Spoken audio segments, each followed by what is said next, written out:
It is said that there are always three kinds of people in any given society. This threefold distinction has been noted and made by notable sociologists and public intellectuals.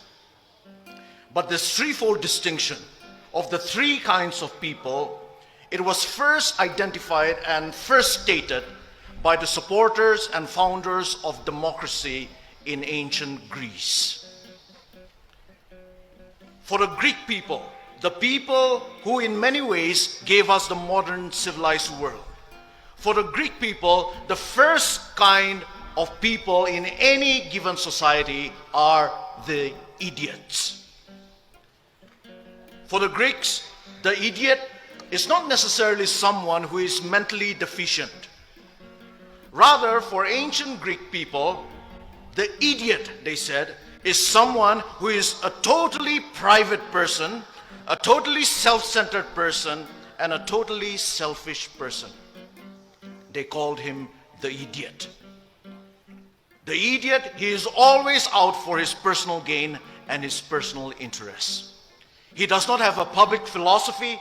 He has no knowledge, no skill, no character, and no virtues to be able to live and to be able to contribute in a flourishing society and community.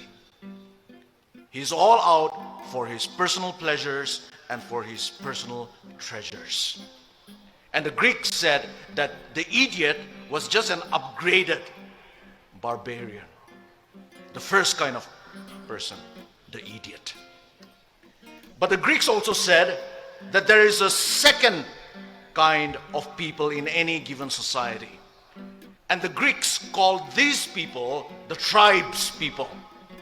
When we say tribes people, we don't necessarily mean the fact of belonging to a certain tribe, which is a good thing. But when they use the word tribes people, the Greeks meant a tribal and a tribalistic mentality. And the Greeks said that tribes people are those people who are not able to think beyond their small tribe or their small groups. For tribes people, their primary allegiance, their only allegiance, and their ultimate allegiance is to their tribe.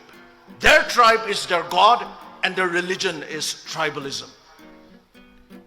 And tribes people, the Greeks said, are always afraid of things that are different, that are a little alien to them. They are always suspicious and fearful. And they always dealt with different people and difficult situations with intimidation, with force, and with violence. And the Greeks also said that the ideal person for tribes people is the warrior, because tribes people are a war-making people. Their ideal is the warrior. But it was not so for the Greeks. For the Greeks, there was another kind of people, another kind of a person, and that was the ideal person. And the Greeks called this ideal person the citizen. The citizen. And here when we use the word citizen, we are not talking about legal status or political status. We are talking about the idea and the ideal of citizenship. And who is the citizen? The citizen, according to the Greeks, is someone who has the skills and the knowledge to live a public life, who is able to live a life of civility. The citizen recognizes that he or she is a member of a commonwealth and thus strives for the common good. That is the citizen. The citizen, yes, he or she knows his or her rights in a society. But he or she also knows his or her responsibilities to society.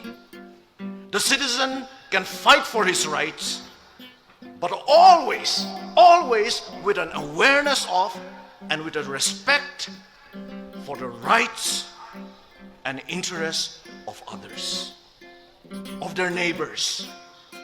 of the smallest of minorities, and of the worst of their enemies.